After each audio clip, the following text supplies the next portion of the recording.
Well, it hasn't worked out for the happy couple. Let's call them Kenneth and Barbara. And they divorce.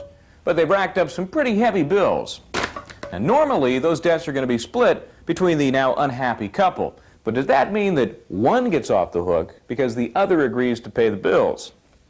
Probably not. Now, you're saying, hey, wait a minute, isn't a promise to do something a contract? Well, that's true. But the problem here is that neither you or your formerly significant other can contract away the rights of someone else.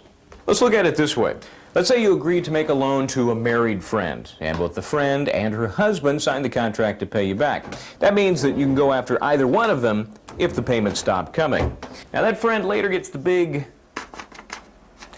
Now, would you like it if your friend, without your permission, was able to keep you from collecting from your friend's ex?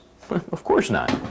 And you have the right to collect from both dolls, people. And only you, as the creditor, can give up that right. Now, here's the normal scenario. Each person decides to take certain debts. Oh, sure, she got the house, she got the nice car, and anyway, Barbara decides to take certain debts. But something happens along the way. The money dries up, the payments stop. Next thing you know, the First National Toyland Bank starts looking to Kenneth for the dough. He says, hey, wait a minute, she promised to pay for these things.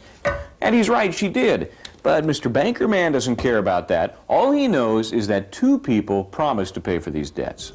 What to do?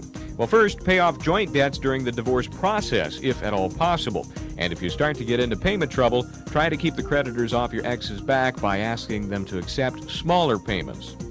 You know, divorce is not fun, but avoiding debt payment problems will prevent future confrontations and give you the legal edge.